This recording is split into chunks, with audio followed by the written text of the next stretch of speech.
I would like to compliment Manish for the excellent service he is continuously providing. I have always been pleased with the service I receive from Manish's team as well. I have been working with the Satkar almost 10 year plus, and he is doing fantastic job for us. My website is on first page after the period he promised, and it is maintaining my position since long time. I am one of the most happy and contented customer of him. त्यांनी आमची website खूप सुंदर design केली आणि मला सर्व्हिसही खूप चांगली दिलेली आहे. Okay, good evening everyone. तो सबसे पहले एपिसोड नंबर 9 में आप सभी लोगों का स्वागत है। द ब्रांडिंग शो जो हम हर शनिवार रात 8 बजे करते हैं, उस एपिसोड में आपका स्वागत है। और आज एक इंपॉर्टेंट टॉपिक लेकर के आया हूं जिसमें मैं ये बताने वाला हूं कि ब्रांडिंग स्ट्रैटेजी कैसे क्रिएट करते हैं। स्ट्रैटेजी के बारे में बताने वाला हूं कि कैसे आप अपने ब्रांड की स्ट्रैटेजी क्रिएट कर सकते हैं। And this is very much important कि आप अपने ब्रांड की स्ट्रैटेजी कैसे क्रिएट करें, उसको जानें। तो आज इस टॉपिक को लेकर के आया हूं और शुरू करते हैं। तो episode number 9 the branding show में आप सभी का स्वागत है। और आप जानते हैं कि हर शनिवार रात 8 बजे हम ब्रांडिंग से रिलेटेड कुछ ना कुछ टॉपिक लेकर के आपके सामने आ रहे हैं। तो आपको हम यहाँ पे ये बता दें कि किस तरह से हम अपने ब्रांडिंग को, किस तरह से क्या स्ट्रैटेजी क्रिएट करनी चाहिए, ब्रांड को सस्टेन कैसे करना चाहिए, ये सारे टॉपिक हमारे पुराने 8 एपिसोड में हमने कवर किए हैं, जिसमें आप देख सकते हैं। हमारे पुराने एपिसोड को आप हमारे YouTube चैनल पे देख सकते हैं। तो आप सत्कार इन्फोटेक करके सर्च कर सकते हैं गूगल के ऊपर, और जहां पे हमने अपने सारे एपिसोड को वहां पे डिस्प्ले किया है। तो आइए जानते हैं आज, और जितने भी लोग हमारे साथ ज्वाइन हुए हैं उनका तहे दिल से, मन से स्वागत है एपिसोड नंबर 9 के अंदर। तो आज हम जानेंगे, और आज का टॉपिक है how do you create an effective branding strategy. आप अपने ब्रांड का स्ट्रैटेजी किस तरह से क्रिएट कर सकते हैं, उसके बारे में हम आज जानने वाले हैं। और ये जो टॉपिक लेकर के आया हूं, इसमें 7 ऐसे स्टेप्स मैं आपको बताने वाला हूं जिससे आप अपनी ब्रांडिंग की स्ट्रैटेजी क्रिएट कर सकते हैं। देखिए दोस्तों, एक बात तो तय है कि जितने भी ब्रांड्स बने हैं और जिन्होंने कभी ना कभी अपनी ब्रांडिंग की एक स्ट्रैटेजी बनाई है, कभी भी कोई भी ब्रांड हवा में या तुक्के में नहीं बन जाती है। ब्रांड को बनाने के लिए उसके पीछे कई तरह की स्ट्रैटेजीज लगती हैं, बहुत तरह का माइंड, तरीके, और उस पर एक्शंस, बहुत सारी चीजें ऐसी लगती हैं, तब कहीं जाके एक ब्रांड डेवलप हो पाती है। और आज मैं आपको 7 स्टेप ऐसे शेयर करने वाला हूं जिसमें आप अपने ब्रांड की स्ट्रैटेजी के बारे में जानेंगे कि किस तरह से अपने ब्रांड की स्ट्रैटेजी आप क्रिएट कर सकते हैं। तो उन सभी लोगों का धन्यवाद जो हमारे साथ अभी ज्वाइन हो चुके हैं, और मैं बिना टाइम वेस्ट किए ब्रांडिंग की स्ट्रैटेजी के बारे में बताने वाला हूं। तो 7 स्टेप मैं आपको यहां बताने वाला हूं कि किस तरह से आप अपनी ब्रांडिंग की स्ट्रैटेजी क्रिएट कर सकते हैं। आप अपने डायरी पेन लेकर के बैठें, क्योंकि यहां पे मैं बेसिक से 7 स्टेप आपको बताने वाला हूं कि किस तरीके से आप अपने ब्रांडिंग की 7 स्टेप फॉलो करके अपनी ब्रांडिंग की प्रॉपर स्ट्रैटेजी बना सकते हैं। देखिए, कई बार लोग गलती क्या करते हैं कि वो ब्रांडिंग की स्ट्रैटेजी बनाते हैं, वो ब्रांडिंग क्रिएट करते हैं, लेकिन उसकी जो स्टेप्स है वो फॉलो नहीं करते। वो डायरेक्ट या तो चौथे स्टेप पे पहुंच जाएंगे, 5वें स्टेप पे पहुंच जाएंगे, और बिल्कुल हवा में, यहाँ इसने बोला था ये करना चाहिए, उसने ये बोला था, उसने ये करना चाहिए, और उस तरीके से वो गलत तरीके से अपनी ब्रांड को डेवलप करते हैं। तरीका ये होना चाहिए कि जब भी आपको स्टार्ट करते हो, कोई न्यू ब्रांड, कोई न्यू प्रोडक्ट आपने लॉन्च किया है, तो उसका एक 7 स्टेप है जिसको फॉलो करना बहुत ज्यादा जरूरी है। और वो 7 स्टेप मैं आपको 1 बाय 1 यहाँ पे बताने वाला हूँ कि किस तरह से 7 स्टेप फॉलो करके आप ब्रांडिंग की स्ट्रैटेजी को क्रिएट कर सकते हैं। और बहुत ही आसान है। और ब्रांडिंग का मतलब, कई बार लोग ये समझते हैं कि यार ये बहुत महंगी चीज होती है, बहुत ज्यादा पैसा उसमें लगाना पड़ता है। ऐसा बिल्कुल भी नहीं है, यहाँ पे स्ट्रैटेजी मैटर करती है। थैंक यू सो मच जितने भी लोग हमारे साथ ज्वाइन हुए हैं। आरती जी ज्वाइन हुई है, थैंक यू सो मच। तो हम यहाँ पे 7 स्टेप के बारे में बात करते हैं। सबसे पहली स्टेप के बारे में जाते हैं कि जब भी कोई ब्रांड डेवलप होती है, कोई भी ब्रांड को आप डिफाइन करते हैं, तो सबसे पहले आपको अपनी ब्रांड को डिफाइन करना होता है। आपकी ब्रांड मान लो आपका कोई भी प्रोडक्ट आपने नया लॉन्च किया, आपने कोई स्टार्टअप लॉन्च किया, तो उसकी वैल्यू क्या है, उसकी पर्सनैलिटी क्या है, उसका टारगेट ऑडियंस क्या है, उसके हिसाब से अपने ब्रांड को डिफाइन करना होता है कि आपके ब्रांड की वैल्यूज क्या है, कोई एथिक्स क्या है, किस एथिक्स पे ब्रांड काम करने वाली है, उसके आधार पर ब्रांड का एक पर्सनैलिटी डेवलप होता है। तो सबसे पहले होता है पर्पस, कि आपकी ब्रांड जो है वो कौन सी इंडस्ट्री का प्रॉब्लम रिजॉल्व करने वाली है। देखो, दो चीज तरीके से ब्रांड आप शुरू करते हैं। एक, या तो लोगों को, सामने वाले कंज्यूमर को या क्लाइंट्स को आप उसका गोल अचीव करवा दो, या फिर उसकी जो एग्जिस्टिंग प्रॉब्लम है उसको सॉल्व कर दो। ये दो ही तरीके हैं जिससे कोई भी स्टार्टअप स्टार्ट होता है। तो सबसे पहले आपको आपका पर्पस डिफाइन करना है कि आप अपने क्लाइंट का, अपने कंज्यूमर का गोल अचीव करवाने में मदद करने वाले हैं या उसका एग्जिस्टिंग प्रॉब्लम रिजॉल्व करने में मदद करने वाले हैं। फॉर एग्जाम्पल, अगर आपका टारगेट ऑडियंस कोई मैन्युफैक्चरिंग इंडस्ट्री है और उस मैन्युफैक्चरिंग इंडस्ट्री में आप एक ऐसा पार्ट बना रहे हैं, तो उनका एग्जिस्टिंग प्रॉब्लम ये है कि अगर वो मशीन बार बार खराब होता है, जो शायद आपके पार्ट की वजह से वो मशीन खराब नहीं होगा, तो आपका जो पार्ट है वो उनका एग्जिस्टिंग प्रॉब्लम रिजॉल्व कर रहा है। तो ये हो गया। एक होता है कि आपने कुछ ऐसी मशीन डेवलप कर दी जिससे सामने वाले का जो काम है वो 4 घंटे का ना होकर के 1 घंटे का हो रहा है, तो आप उसका गोल अचीव करवा रहे हैं। बिकॉज 1 घंटे में अगर वो काम कर रहा है जो 4 घंटे में पहले होता था, तो ऑब्वियसली वो ज्यादा काम कर पाएगा, ज्यादा रेवेन्यू जनरेट कर पाएगा। तो आपकी ब्रांड का सबसे पहले आपको पर्पस डिफाइन करना है कि आप सामने वाले की गोल अचीव करवा रहे हैं या सामने वाले के एग्जिस्टिंग प्रॉब्लम को रिजॉल्व कर रहे हैं। पर्पस डिफाइन होने के बाद आपको वैल्यू डिफाइन करनी होगी अपने ब्रांड की, कि उसकी क्या वैल्यू है, क्या एथिक्स है, किस आधार पर वो काम करने वाला है। वैल्यू का मतलब कि आपका प्रोडक्ट जो है आप क्लेम कर सकते हैं कि ये कम टाइम में, जैसे मैगी क्लेम करता है कि 2 मिनट में बनती है, जैसे कि डोमिनोज पिज्जा क्लेम करता है कि 30 मिनट्स में डिलीवरी करते हैं। तो इस तरह की जो वैल्यू है वो आपको डिफाइन करनी पड़ेगी and that should be authentic. ऐसा नहीं कि आप कुछ बोल करके डिलीवर कुछ और कर पा रहे। वैल्यू मींस आपने अपनी एक वैल्यू क्रिएट कर दी जो आपको बाद में ब्रांड की वॉइस क्रिएट करने में मदद करेगी। ब्रांड की वॉइस क्या होती है मैं आगे के पॉइंट्स में बताने वाला हूं। तो आपको अपनी ब्रांड की एक वैसी वैल्यू डिफाइन करनी होगी कि आपकी ब्रांड की वैल्यू क्या है, आपकी ब्रांड की ऐसी जो आपको कंपटीटर से अलग करती है। फॉर एग्जांपल, जब डोमिनोज ने अपना प्रमोशन स्टार्ट किया था तो उन्होंने बोला था कि 30 मिनट्स में डिलीवरी, अगर 30 से 31 मिनट्स हो जाता है तो वो आपसे पैसे नहीं लेंगे। और जब ये उन्होंने स्ट्रैटेजी जब लगाई थी, जब उन्होंने ये वैल्यू बनाई थी और इसको लेकर के जब उन्होंने मार्केट किया था तो बहुत सारे इस पे मेम्स बने थे, लेकिन इससे क्या हुआ क्या था कि वो ब्रांड रातों रात बहुत जल्दी लोगों के ज़हन में बढ़ गई थी और लोग सिर्फ इसलिए ऑर्डर करना चाहते थे क्योंकि वो जानना चाहते थे कि 30 मिनट्स में वो डिलीवरी करते हैं या नहीं। और यहाँ पे डोमिनोज पिज्जा को एक मौका मिल गया सबको सर्व करने का। 30 मिनट्स में उन्होंने डिलीवरी किया और जब लोगों ने पिज्जा खाया उनको अच्छा लगा, उन्होंने बार बार मंगवाया। उनको लगा कि यार 10-30 मिनट में अपने घर पे वैसे भी आ जाता है, तो जब भी खाने का मन हो ऑर्डर करो। तो उसी तरह से MBA चाय वाला, जिन्होंने एक प्रमोशन किया था कि वैलेंटाइन डे के अंदर जितने भी सिंगल्स हैं उनको चाय फ्री, जितने भी सिंगल है। देखो, पहली बात, वैलेंटाइन डे के दिन जितने भी प्रमोशंस होते हैं वो हमेशा कपल्स के लिए होते हैं। तो उस इंसान ने कुछ अलग सोचा कि यार जितने भी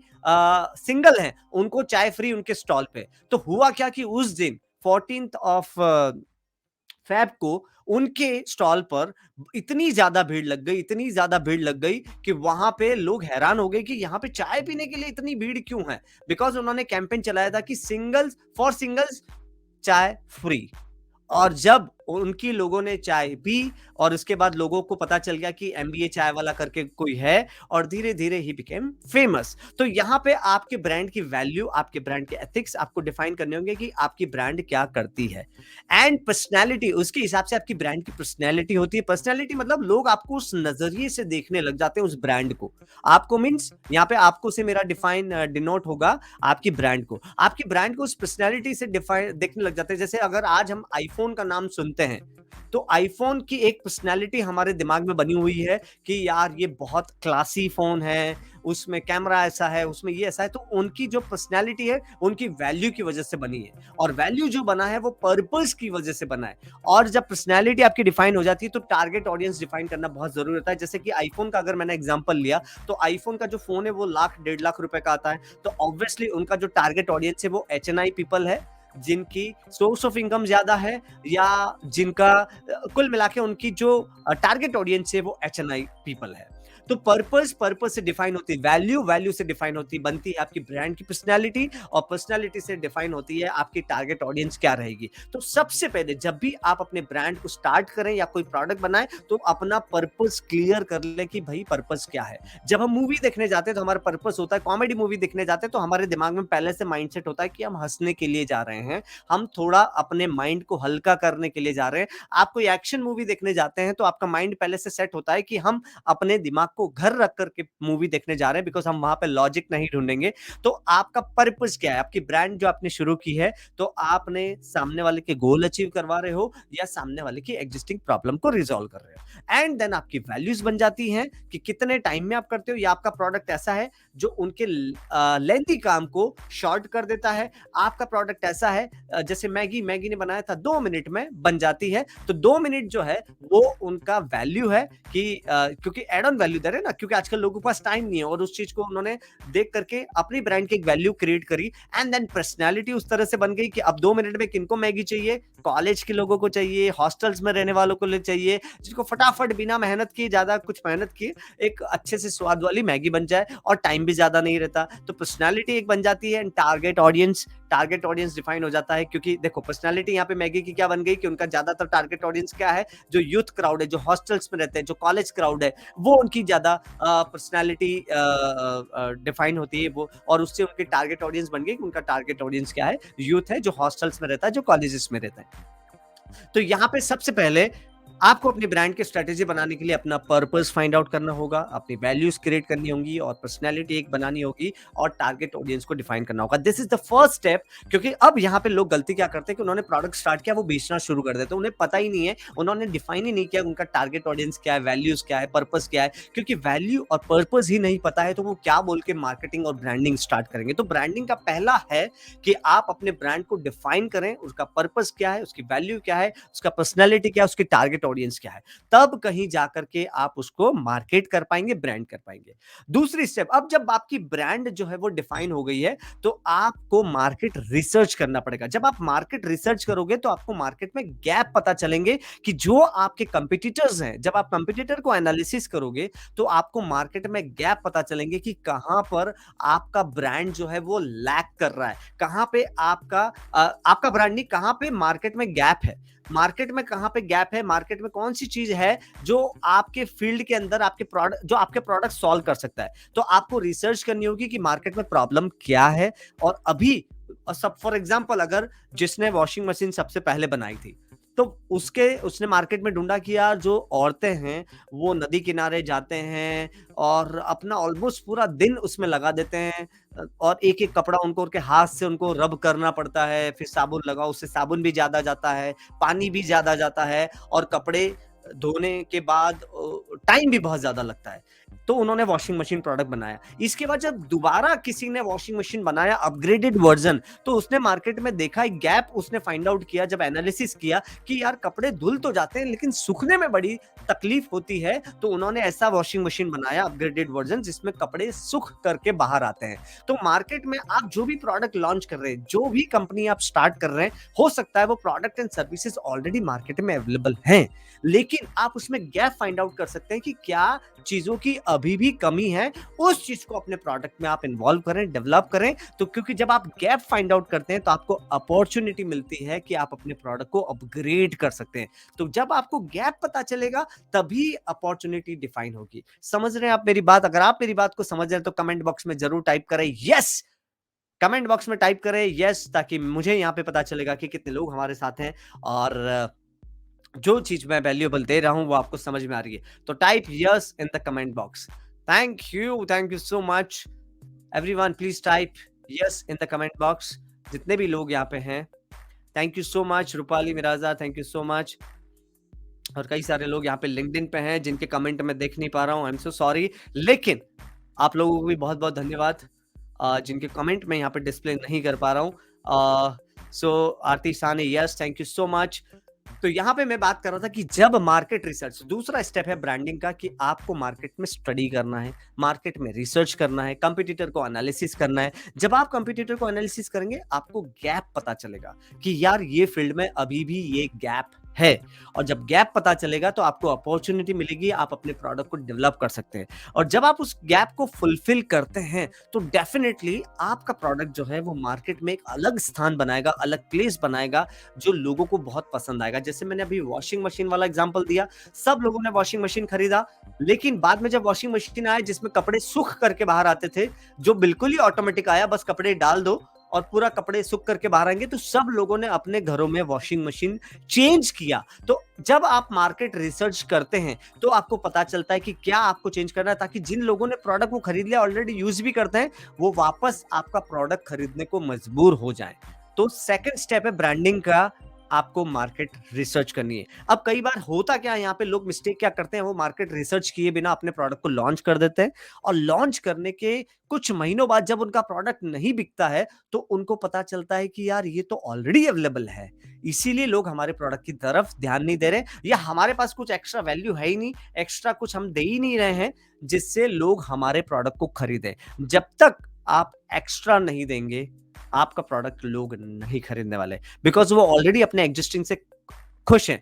आप अपने एग्जिस्टिंग कपड़ों से अगर खुश हैं तो क्या आप मार्केट में नए कपड़े खरीदने के लिए जाएंगे? नहीं जाएंगे। एग्जैक्टली वैसे ही जब एग्जिस्टिंग कोई, अगर मैं वॉशिंग मशीन जो यूज कर रहा हूं, अगर मार्केट में ऐसा ही वॉशिंग मशीन मिल रहा है जिसमें सेम फीचर है और मेरा मशीन अगर अच्छा चल रहा है, तो मैं क्यों चेंज करूंगा, राइट? तो मार्केट रिसर्च करने से ये फायदा होता है कि आपको अपॉर्चुनिटी मिलती है कि आप उसमें कुछ एक्स्ट्रा दे सकते हैं और उस चीज को लेकर के आप ब्रांडिंग कर सकते हैं। और जब आप उस चीज को लेकर के ब्रांडिंग करते हैं तो डेफिनेटली लोग आपके प्रोडक्ट को पसंद करते हैं और बेचने की आपको एक वजह मिल जाती है जो बोल करके आप लोगों को बेच सकते हैं, राइट?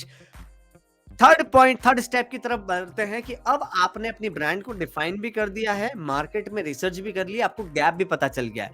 अब जब आपको गैप पता चल गया है तो आपको अपने ब्रांड का एक पोजिशनिंग, एक स्टेटमेंट बनाना है, उसको ब्रांड पोजिशनिंग स्टेटमेंट बोलते हैं। मैं इसके ऊपर फ्यूचर में शायद अगले सैटरडे या नेक्स्ट सैटरडे जब भी मैं इसके ऊपर पूरा एक सेशन लेने वाला हूं कि ब्रांड पोजिशनिंग स्टेटमेंट क्या होता है, क्योंकि बहुत बड़ा टॉपिक है ब्रांड पोजिशनिंग स्टेटमेंट, और इसके ऊपर मैं पूरा एक आधे घंटे का सेशन लूंगा। लेकिन अभी मैं शॉर्ट में बता देता हूं कि जब आपने प्रोडक्ट को, अपने ब्रांड को डिफाइन कर लिया, अब जब आपने प्रोडक्ट की मार्केट में रिसर्च कर लिया, आपको गैप पता चल गया, आपने प्रोडक्ट को डेवलप कर लिया, अब डेवलप आपको पोजिशनिंग स्टेटमेंट। अब यहाँ पे दो तरीके से आप अपने ब्रांड की पोजिशनिंग स्टेटमेंट तैयार कर सकते हैं। एक, when you want to compare yourself to a competitors. मैं इससे पहले वाले पॉइंट में क्या था, हम मार्केट रिसर्च कर रहे थे। मार्केट रिसर्च मतलब आप कंपटीशन को एनालिसिस कर रहे थे, उसमें गैप फाइंड आउट कर रहे थे। अब आपको ब्रांड पोजिशनिंग स्टेटमेंट ऐसा बनाना है जिसमें आप कंपेयर कर रहे हैं अपने आप को अपने कंपटीटर से। तो यहाँ पे मैंने देखो फिल इन द ब्लैंक्स दिया है। जितने भी यहाँ पे ब्रांड के ऑनर्स हैं वो घर पे ये प्रैक्टिस कर सकते हैं कि यहाँ पे सबसे पहले फॉर, मतलब यहाँ पे आपको फॉर के बाद आपको टारगेट ऑडियंस लिखना है, जैसे for SMEs, for automobile industries, for HNI people, जो भी आपका टारगेट ऑडियंस है, फॉर के बाद आपको यहाँ मेंशन करना है दैट नीड। जैसे मैं यहाँ पे अगर अपना मेंशन करूं, for SMEs that need online presence, जो ऑनलाइन प्रेजेंस चाहते हैं, जो ऑनलाइन अपनी विजिबिलिटी चाहते हैं। तो अब यहाँ पे एक प्रोडक्ट का नाम लिखेंगे, is a SEO is a product that give their visibility on Google, unlike, फिर मैं यहाँ पे कंपटीटर का नाम दूंगा कि किस तरह से हमारा यहाँ पे डिफरेंट है। अनलाइक के बाद कंपटीटर का आप नेम ले सकते हैं। एंड ओवर प्रोडक्ट, अब कंपटीटर से क्या आपका प्रोडक्ट अलग है, तो ओवर प्रोडक्ट के बाद यहाँ पे मेंशन करते हैं। तो इस तरह से आपका पूरा एक ब्रांड पोजिशनिंग स्टेटमेंट बन जाता है। एक बार मैं फिर से इसको रिपीट करता हूं, ब्रांड पोजिशनिंग स्टेटमेंट वो होता है जब आप लोगों को एक स्टेटमेंट के जरिए ये बताते हैं कि आपका प्रोडक्ट आपके कंपटीटर से किस तरह से अलग है। तो यहाँ पे जो मैंने एक फॉर्मेट बनाया है, फॉर आपका टारगेट ऑडियंस दैट नीड, उनको क्या चीज की क्या प्रॉब्लम उनकी सॉल्व कर रहा है, प्रोडक्ट का नाम दैट, और वो किस तरह से प्रोडक्ट वो जो है वो क्या मदद कर रहा है, अनलाइक मतलब कंपटीटर से हटके किस तरह से मदद कर रहा है, और आपका प्रोडक्ट क्या है, मतलब किस तरह से डिफरेंट है फ्रॉम योर कंपटीटर। जैसे कि फॉर अब यहाँ पे जो मैंने वॉशिंग मशीन का एग्जांपल दिया था, मैं फॉर एग्जांपल, हम बहुत पिछली दुनिया में है जब वॉशिंग मशीन में कपड़े सूख करके बाहर नहीं आते थे। तो जिन्होंने डेवलप किया कि वॉशिंग मशीन में कपड़े सूख करके आते हैं, उनका ब्रांड पोजिशनिंग स्टेटमेंट क्या हो सकता है, जैसे कि for the people, for the consumer that need that clothes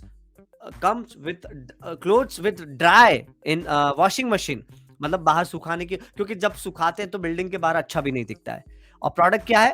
automatic washing machine that helps you to dry your clothes. Not only wash your clothes, even you can dry your clothes. Unlike, अब उस company का नाम यहाँ पे mention कर सकते हैं जो या फिर उस प्रोडक्ट का नाम मेंशन कर सकते हैं जो अभी सुखा करके नहीं दे रही है।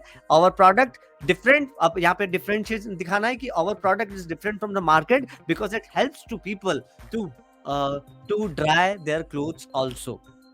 तो यहाँ पे एक आपका ब्रांड पोजिशनिंग बन जाता है, स्टेटमेंट बन जाता है।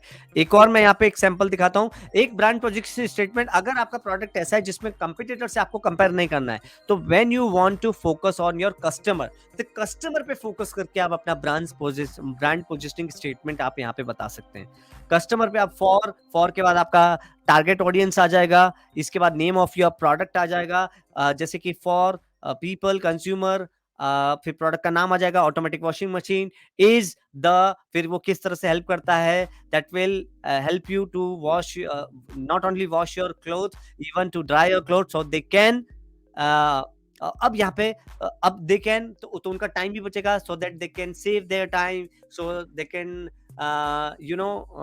Do it activities become fast. तो यहाँ पे जहां पे आप कस्टमर को फोकस करके आप अपना ब्रांड पोजिशनिंग स्टेटमेंट बना रहे हैं। तो दो तरीके से आप अपना ब्रांड पोजिशनिंग स्टेटमेंट बना सकते हैं, जब आप अपने आप को कंपटीटर से कंपेयर कर रहे हैं और जब आप अपने आप को, जब आप कस्टमर को फोकस कर रहे हैं। तो दो तरीके से आप अपना ब्रांड पोजिशनिंग स्टेटमेंट बना सकते हैं। अगर आप लोग चाहते हैं कि मैं आपको सैंपल दिखाऊं तो type yes in the comment box, type value in the comment box, sorry yes आपने टाइप कर दिया है, type value in the comment box. तो मैं आपको दो ब्रांड का एक सैंपल स्टेटमेंट दिखाऊंगा, positioning statement. Type value in the comment box, VALUE, type value in the comment box, जहां पे मैं आपको दिखाऊंगा कि ब्रांड पोजिशनिंग स्टेटमेंट कैसा होता है। Thank you so much. तो यहाँ पे thank you so much Rupali ma'am, thank you so much. अब यहाँ पे नाइकी का एक एग्जांपल लेते हैं कि नाइकी किस तरह से ब्रांड पोजिशनिंग स्टेटमेंट उन्होंने बनाया था। अब नाइकी सभी जानते हैं कि एक कंपनी है जो स्पोर्ट्स फील्ड में, जैसे स्पोर्ट्स के टी शर्ट्स आते हैं, स्पोर्ट्स के शूज आते हैं, वो स्पोर्ट्स फील्ड में काम करती है। अब उन्होंने शूज बहुत सारी कंपनी बनाती थी, track pant, T shirt Nike के आते हैं, जो बहुत सारी कंपनी टी शर्ट बनाती थी। अब इन्होंने क्या स्पोर्ट्स को टारगेट करके बनाया। अब स्पोर्ट्स में जब अपन कोई इंसान होता है, जैसे दौड़ लगा रहा है या फिर वो क्रिकेट खेल रहा है, कोई भी स्पोर्ट्स एक्टिविटी में, तो इंसान को पसीना ज्यादा आता है। तो उनको ऐसे टी शर्ट बनाने थे जो उनका पसीना सोख ले, या ऐसे शूज बनाने थे जो उनको कंफर्टेबल फील कराए। तो उन्होंने स्पोर्ट्स को ध्यान करके पूरे उनकी जो भी चीजें हैं, टी शर्ट्स हो गया, ट्रैक पैंट हो गया, या उनके शूज हो गए, जो उनको ध्यान में रख करके उन्होंने बनाया। तो उनका स्टेटमेंट क्या है? At Nike we are committed to creating a better, more sustainable future for our people. अब यहाँ पे उन्होंने फ्यूचर फॉर आवर पीपल मतलब सस्टेनेबल फ्यूचर बनाते हैं। अब फ्यूचर की क्यों बात करी कि जब भी कोई इंसान स्पोर्ट्स में होता है तो वो अपनी हेल्थ के लिए है, वो अपने करियर के लिए है, क्योंकि शायद अगर कोई क्रिकेट खेल रहा है तो उसको क्रिकेट में कुछ अपना नाम करना है, शायद कोई अगर दौड़ लगा रहा है तो उसको दौड़ के अंदर अपना कुछ नाम करना है, उसको करियर बनाना है। तो बेसिक, या फिर वो अपनी हेल्थ के लिए कर रहा है, मॉर्निंग में उठ करके अगर आप जॉगिंग कर रहे हैं नाइकी का शूज पहन करके, तो जब आप जॉगिंग कर रहे हैं तो आप अपनी हेल्थ के लिए। तो जब भी इंसान एथलीट फॉर्म में होता है, स्पोर्ट फील्ड में होता है, तो वो अपने फ्यूचर के लिए होता है। तो नाइकी यहाँ पे क्या कमिटमेंट है कि क्रिएटिंग अ बेटर फ्यूचर, क्योंकि अगर आप दूसरी कंपनी के शूज अगर यूज करते हो तो आपके शूज जल्दी फट जाएंगे, और आप फटे हुए शूज थोड़े दिन के लिए तो यूज करोगे तो आपके पैरों का स्ट्रक्चर बिगड़ जाएगा। तो यहाँ पे वो क्या बोलते हैं कि उनके शूज बहुत अच्छे हैं। अब यहाँ पे प्रोडक्ट का नाम नहीं दिया है बिकॉज प्रोडक्ट बहुत सारे हैं, लेकिन जितने भी प्रोडक्ट हैं वो स्पोर्ट्स को ध्यान में रख करके हैं। जितने भी प्रोडक्ट हैं वो जो लोग स्पोर्ट्स में ज्यादा है, उनका टारगेट ऑडियंस क्या है? जो लोग स्पोर्ट्स में ज्यादा है, जो लोग जिमिंग करते हैं, जो लोग जॉगिंग करते हैं, जो लोग ट्रैकिंग करते हैं, वो उनका टारगेट ऑडियंस है।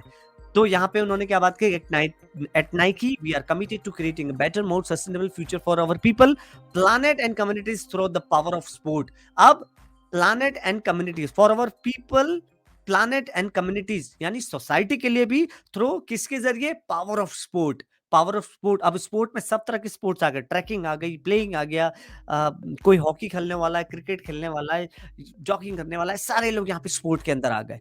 तो नाइकी का ये है पोजिशनिंग स्टेटमेंट, जहां पे लोगों को बेटर फ्यूचर क्रिएट करने के लिए वो क्लेम करते हैं, कमिटेड हैं कि लोगों का फ्यूचर बेहतर हो जाएगा। तो यहाँ पे उन्होंने शूज सेल नहीं किए, यहाँ पे उन्होंने टी शर्ट सेल नहीं किए, यहाँ पे उन्होंने अपने प्रोडक्ट के बारे में बात नहीं करी, यहाँ पे उन्होंने लोगों के फ्यूचर के बारे में बात करी। यहाँ पे लोगों के फ्यूचर को बेहतर करने के लिए उन्होंने कमिटमेंट दिया कि उनके प्रोडक्ट के जरिए, उनके प्रोडक्ट को यूज करके लोगों का फ्यूचर बेहतर होता है। अगर कोई नाइकी का टी शर्ट यूज करता है तो नॉर्मल टी शर्ट में पसीना आएगा, जो टी शर्ट सोख नहीं पाएगा, तो तकलीफ होगी, तो कहीं ना कहीं परफॉर्मेंस कमजोर हो जाएगी। लेकिन अगर नाइकी का टी शर्ट पहनते हो तो आपका पसीना जो है वो नाइकी का टी शर्ट सोख लेगा, आपको कंफर्टेबल फील कराएगा, आप अपना फोकस अपने गेम में लगा सकते हैं। तो बेसिकली क्या हो रहा है, आपका फ्यूचर बेटर हो रहा है। तो this is really a deep meaning example कि ब्रांड पोजिशनिंग स्टेटमेंट क्या होता है।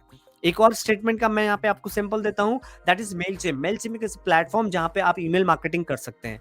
ठीक है, एक क्लिक पे आप हजारों लोगों को ईमेल सेंड कर सकते हैं। तो उनका क्या है, Mailchimp is an all in one marketing platform for small business. अब यहाँ पे स्मॉल बिजनेस की वो बात कर रहे हैं, तो उन्होंने अपना टारगेट ऑडियंस बता दिया, we empower millions of customer around the world to start and grow their business. अब यहाँ पे वो बिजनेस ग्रो की बात कर रहे हैं, क्योंकि Mailchimp is email marketing platform जहां पे लोगों को मार्केटिंग के ईमेल्स किए जाते हैं। तो बेसिकली लोगों का बिजनेस ग्रो कराने में वो मदद कर रहे हैं। तो millions of customer around the world to start and grow their business with our smart marketing technology. Smart marketing technology क्यों बोला उसने, क्योंकि एक क्लिक, नॉर्मली हम ईमेल करते हैं तो एक एक मेल हमें सेंड करना पड़ता है, या फिर हम 2 में बीसीसी में 10 15 20 25 मेल डाल करके सेंड कर सकते हैं। लेकिन एक साथ अगर लाखों लोगों को मेल करना होगा, सेम मेल करना होगा, मेल बॉडी में दिखना होगा, तो कैसा सेंड करेंगे, एक क्लिक करके मेलचिम्प प्लेटफॉर्म पे वो चीजें हो जाती हैं। तो इसलिए उन्होंने स्मार्ट मार्केटिंग टेक्नोलॉजी बोला है। एंड अवार्ड विनिंग, बिकॉज ये इनको अवार्ड मिल चुका है इस चीज के लिए, अवार्ड विनिंग सपोर्ट,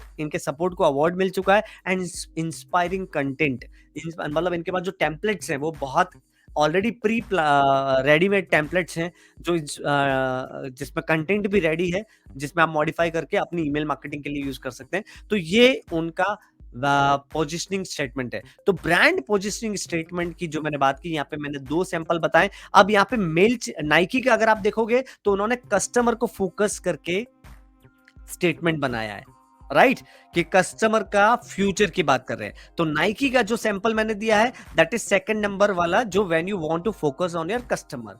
और मेलचिम्प जो है, जिन्होंने कंपटीटर से कंपेयर करके अपना विनिंग स्टेटमेंट बनाया कि किस तरह से उनके प्लेटफॉर्म के जरिए एक क्लिक पे लाखों लोगों को मेल भेज करके बिजनेस ग्रो में मदद करते हैं, राइट। तो चौथा है, तो ये था तीसरा पॉइंट कि ब्रांड पोजिशनिंग आप स्टेटमेंट बना सकते हैं। फोर्थ पॉइंट की तरफ जाते हैं, क्रिएट अ ब्रांड आइडेंटिटी। अब जब आपने मार्केट रिसर्च कर ली, आपकी ब्रांड को डिफाइन कर लिया, आपके वैल्यू, टारगेट ऑडियंस सब आपको पता चल गए हैं, आपने ब्रांड पोजिशनिंग एक स्टेटमेंट भी बना दिया है, तो चौथा पॉइंट है आपको ब्रांड की आइडेंटिटी क्रिएट करनी है।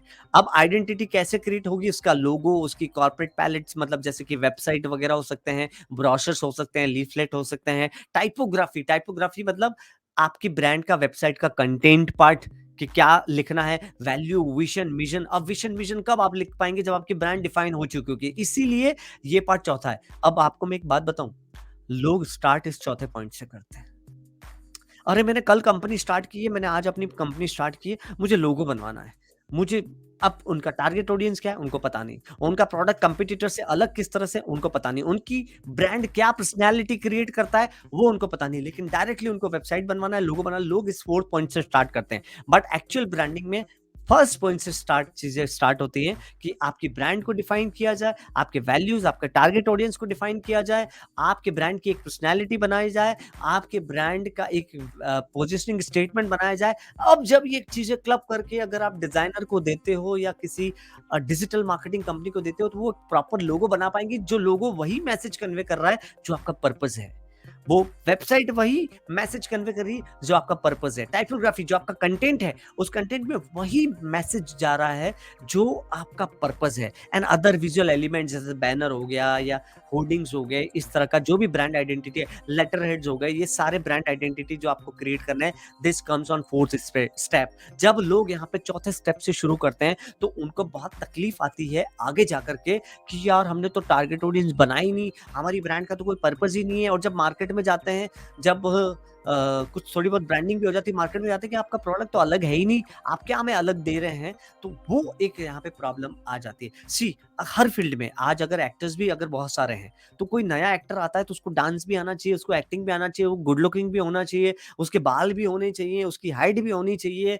ये सारी चीजें आज एक हीरो में होनी चाहिए, because already there are stars जिनमें ये सारी चीजें हैं। अगर कोई कहीं पे भी लैक करता है तो बहुत दिक्कत होती है उसको सरवाइव करने में, हर फील्ड में। उसी तरह से आपके प्रोडक्ट में, आपके ब्रांड में, आपको मार्केट में सरवाइव करने में दिक्कत तब होगी जब आपने गैप, मार्केट में जो गैप है उसको एनालिसिस नहीं किया, और वो जो गैप है उसको अपॉर्चुनिटी बना करके आपने प्रोडक्ट को अपग्रेड नहीं किया है, तब आपको बेचने में तकलीफ आती है। तो चौथा स्टेप है जहां पे आप अपनी ब्रांड की आइडेंटिटी क्रिएट करते हैं। फिफ्थ पॉइंट की तरफ बढ़ते हैं। जब ब्रांड की आइडेंटिटी, लोगो, वेबसाइट, पर्पस, डिफाइन, ये सारी चीजें आपकी क्रिएट हो चुकी है, अब आपको ब्रांड की एक वॉइस क्रिएट करनी है, टोन ऑफ वॉइस। अब यहाँ पे लोग कंफ्यूज होंगे, वॉइस मींस व्हाट, वॉइस क्या क्रिएट करनी है। अब यहाँ पे मैं आपको बताता हूँ कि ब्रांड वॉइस का मतलब होता है कि जिसमें आपके एक चाहो तो आप एक ऐसे टैगलाइन, जैसे कि LIC नाम सुनते हैं हमारे दिमाग में आता है, जिंदगी के साथ भी जिंदगी के बाद भी। तो इसमें बहुत बड़ा मैसेज है कि जब आप जिंदा हो तब भी आपके साथ हैं, जब आप मर गए हो तब भी आपके साथ हैं, आपकी फैमिली के साथ है। तो एक वॉइस जा रहा है, एक टोन ऑफ वॉइस, एक मैसेज जा रहा है। आपकी ब्रांड एक मैसेज जब देती है उसको ब्रांड वॉइस कहा जाता है। जैसे कि अगर मेरा कंपनी है तो हम यहाँ पे बोलते हैं कि वेबसाइट बनेगी तभी तो पहचान बढ़ेगी। मतलब आप वेबसाइट बनवाओगे तभी तो लोग आपको जानने लगेंगे। तो दैट्स व्हाट, जहां पे आप एक मैसेज दे रहे हो, टोन ऑफ वॉइस, एक पर्सनैलिटी आप क्रिएट कर रहे हो, वो बहुत ज्यादा इंपॉर्टेंट है। टैगलाइन उसको बोल सकते हैं। और टैगलाइन ऐसा नहीं कि सिर्फ टैगलाइन, मतलब उसमें एक मैसेज हो, उसमें एक आप लोगों को लोगों की एक मदद करने के लिए कुछ आप बोल रहे हैं, लोगों की आप आपकी एक आवाज बन गई है कि कहीं पे भी, जैसे एक एड आई थी आमिर खान की, चंदा मतलब, अभी आप सबके दिमाग में जो वर्ड आया वो ब्रांड का नाम आया, कोका कोला। तो दैट्स लाइक, मतलब कुछ भी प्यास लगी है, कोका कोला पी लो। तो ये जो होता है जिसमें आप लोगों की कुछ मदद कर रहे हैं या कुछ ऐसा मैसेज दे रहे हैं, कुछ ऐसा जा रहा है, दैट इज वॉइस। अब यहाँ पे टैगलाइन तो हो गई ठंडा मतलब कोका कोला, लेकिन यहाँ पे वॉइस क्या हो गई, ठंडा मतलब जब आधा पार्ट लोग खुद बोलने लग जाए, that is your brand voice. तो फिफ्थ पॉइंट है जहां पे आप अपने ब्रांड की वॉइस क्रिएट कर रहे हैं। एंड सिक्स्थ पॉइंट है क्रिएट अ ब्रांड एक्सपीरियंस। अब आपका सब कुछ रेडी हो चुका है, ब्रांड वॉइस भी है, ब्रांड स्टेटमेंट भी है, डिफाइन हो गया, टारगेट ऑडियंस हो गया। अब आपका प्रोडक्ट बिकना शुरू हो गया है मार्केट में। अब आपको जब प्रोडक्ट बिकना शुरू हो गया तो और डेफिनेटली आपने जो प्रॉमिस किए हैं, जो एक्स्ट्रा वैल्यूज आप कस्टमर को दे रहे हैं, उनका आपको एक्सपीरियंस कलेक्ट करना है। मतलब आपको फीडबैक लेने, टेस्टिमोनियल्स लेने, क्योंकि आगे की चीजें जो सेल होने वाली है वो टेस्टिमोनियल से सेल होने वाली है। यहाँ पे लोग गलती कर देते हैं कि जब लोग अपना प्रोडक्ट बेच के सामने वाले से फीडबैक ही नहीं लेते हैं और वो फीडबैक कहीं पर डिस्प्ले नहीं करते हैं। This is very much important कि जब आप अपना प्रोडक्ट का जो लोग यूज कर रहे हैं उनका फीडबैक लें, जिससे आपको अपने आप को इंप्रूव करने के लिए अपॉर्चुनिटी मिलेगी। प्लस अगर उनका फीडबैक अच्छा है तो उसको आप गूगल पे, वेबसाइट पे, सोशल मीडिया पे सब जगह डिस्प्ले करके लोगों को ये बता सकते हैं कि देखो इन लोगों ने हमारा प्रोडक्ट यूज किया है। तब कहीं जाकर के लोग आपके जो लोग हैं, जो सेकेंडरी पीपल है, वो आपका प्रोडक्ट खरीदने के लिए इच्छुक होंगे। फॉर एग्जांपल जब मूवी लॉन्च होती है पहले दिन कौन लोग मूवी देखने जाते हैं, जो एक्चुअली फैन होते हैं उस स्टार के जिसकी मूवी लगी है। लेकिन दूसरे तीसरे नेक्स्ट वीक कौन से लोग मूवी देखने जाएंगे, जिन्होंने रिव्यूज देखे हैं कि यार ये फिल्म अच्छी है, देख करके आते हैं। वो फैन नहीं है उस स्टार के, लेकिन वो फिल्म देखने जाएंगे बिकॉज उन्होंने इंटरनेट पर, उन्होंने गूगल पर रिव्यूज देखे हैं कि यार ये बहुत अच्छी फिल्म है, लोग बोल रहे हैं, पब्लिक रिव्यू अच्छे हैं, देखने जाना है। सिमिलरली पहला जो सेगमेंट आपका बिकेगा वो आपकी ब्रांड के आइडेंटिटी, जिनको जरूरत है वो लोग प्रोडक्ट खरीदेंगे। दूसरा जो सेगमेंट आपका सेल होने वाला है वो लोग रिव्यू देख करके खरीदने वाला है। अब यहाँ पे मजेदार बात, एक बात बताऊं, लोग कई बार पहले स्टेप में ही अटके रहते हैं, बस क्योंकि उन्होंने फीडबैक कलेक्ट किए ही नहीं। उनका प्रोडक्ट उतना ही सेल होता है जो लिमिटेड कस्टमर बेस होता है, इससे ज्यादा वो पहुंच ही नहीं पाए, क्योंकि उन्होंने अपने प्रोडक्ट के जो फीडबैक्स हैं, जो टेस्टिमोनियल है, उसको डिस्प्ले नहीं किया, जा जाकर चिक चिक कर लोगों को नहीं बताया, अपनी सेल्स टीम को ट्रेन नहीं किया कि आपको क्लाइंट मीटिंग के वक्त लास्ट में अपने टेस्टिमोनियल जरूर शेयर करने हैं। अगर आपकी सेल्स टीम जाकर के प्रोडक्ट का प्रेजेंटेशन देती है और जो टेस्टिमोनियल कलेक्ट किए हुए हैं वो नहीं डिस्प्ले करती है, वो नहीं बताती है, तो यहाँ पे आपका प्रोडक्ट सेल होना मुश्किल हो जाता है। तो पहले स्टेप में नहीं अटकते रहना है।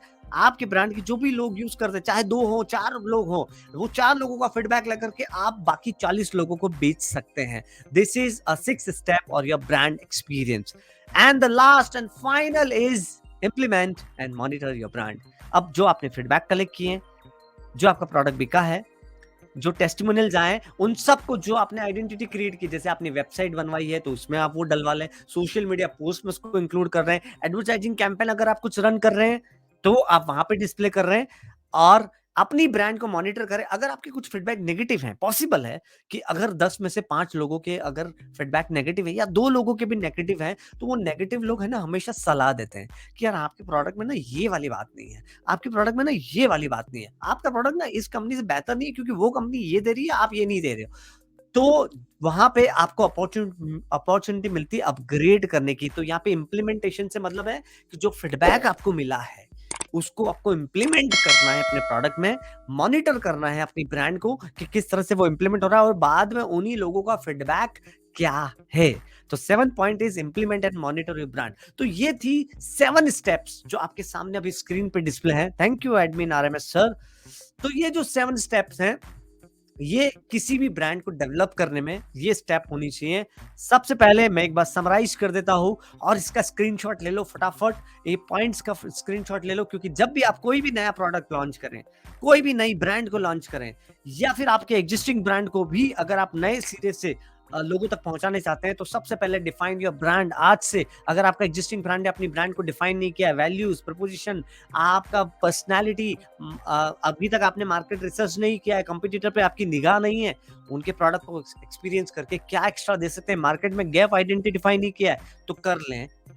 तीसरा point, develop a brand positioning statement. एक स्टेटमेंट बना लें। अब मार्केट में गैप एनालिसिस करके आपने एक नया प्रोडक्ट डेवलप कर दिया जो उस प्रॉब्लम को सॉल्व कर रहा है या फिर वो कंज्यूमर के गोल को अचीव करवा रहा है। तो ब्रांड पोजिशनिंग स्टेटमेंट बना दें कि किस तरह से, अगर 2 तरीके से बना सकते हैं ब्रांड पोजिशनिंग स्टेटमेंट, जब आप कंपटीटर्स को कंपेयर कर रहे हैं या फिर आप कस्टमर पे फोकस कर रहे हैं, right.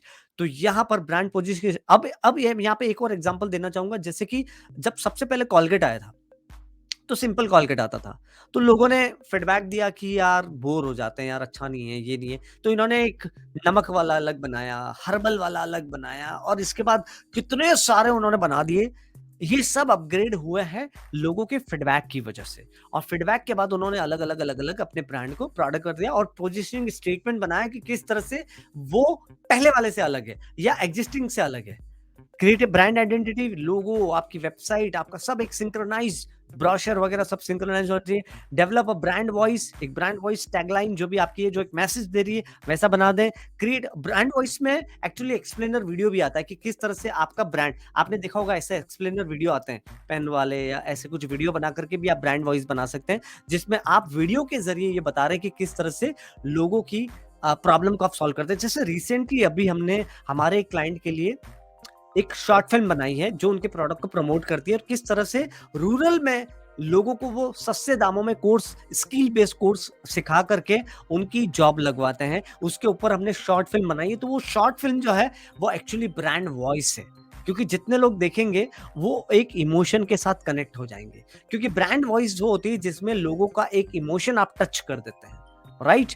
Create a brand experience, जिन लोगों ने आपका प्रोडक्ट यूज किया है उनके फीडबैक लें, एक एक्सपीरियंस क्रिएट करें, लोगों के साथ शेयर करें, और implement and monitor your brand. अब जो भी चीजें चल रही हैं, याद रखना branding is a ongoing process, it's not a one time activity कि आपने एक बार कर लिया हो गया। ऐसा बिल्कुल भी नहीं है। ब्रांडिंग इज ऑनगोइंग प्रोसेस जिसमें आपको मॉनिटर करते रहना है कि क्या लोगों के फीडबैक हैं, कंपटीटर्स क्या कर रहे हैं, सोशल मीडिया पर बाकी लोगों की कितनी कैसे पोस्ट आ रही हैं, कैसे आपकी ब्रांड की अवेयरनेस आप क्रिएट कर सकते हैं। इट्स कंटिन्यूअस ऑनगोइंग प्रोसेस जिसमें आपको अपनी टीम के साथ या जो आपकी डिजिटल मार्केटिंग की टीम है उनके साथ आपको मंथली एक मीटिंग करके आपको डिफाइन करते रहना पड़ेगा, तब आप वो सारी चीजें इंप्लीमेंट कर पाओगे। तो ये थी 7 स्टेप जिस पे आप अपनी ब्रांडिंग की स्ट्रेटेजी क्रिएट कर सकते हैं।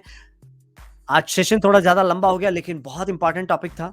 अगर आपको अच्छा लगा हो तो type value in the comment box, VALUE, type value in the comment box. और अगर आपको अच्छा लग रहा है हमारा जो भी कंटेंट है तो डेफिनेटली अगर आप चाहते हैं कि हम आपके ब्रांड प्रमोशन पार्टनर बने तो इस दिए हुए नंबर पर या इस दिए हुए मेल आईडी पर आप मुझे कांटेक्ट कर सकते हैं। एंड हमारा जो YouTube चैनल है उसको जरूर सब्सक्राइब करें क्योंकि हर सोमवार शाम 5 बजे हम एक नया वीडियो ब्रांडिंग से रिलेटेड डालते हैं। अगर आप अपडेट रहें तो बेल का आइकन वहां पे आप दबा दें, सब्सक्राइब करें। आप YouTube पे जाकर के सर्च करें सत्कार इन्फोटेक या फिर सत्कार सॉफ्टवेयर सॉल्यूशन प्राइवेट लिमिटेड और आप हमारे YouTube चैनल को सब्सक्राइब कर सकते हैं। तो thank you so much for being with me. अगर आप लोगों के कोई भी कमेंट्स हैं या कोई भी क्वेश्चन है तो आप कमेंट बॉक्स में टाइप कर सकते हैं। अदरवाइज आप मुझे मेरी मेल आईडी manish@satkarinfo.com जो स्क्रीन पे आप दिख रही है आप उसमें वहां पे मुझे भेज सकते हैं ताकि मैं आपके क्वेश्चन का जवाब दूं। Thank you so much. तब तक के लिए आज का टॉपिक था कि ब्रांडिंग की स्ट्रेटेजी क्रिएट करने के क्या क्या स्टेप्स हैं। तब तक के लिए अगले शनिवार रात 8 बजे फिर से मिलेंगे ब्रांडिंग के एक नए पैरामीटर्स के साथ। तब तक के लिए थैंक यू सो मच।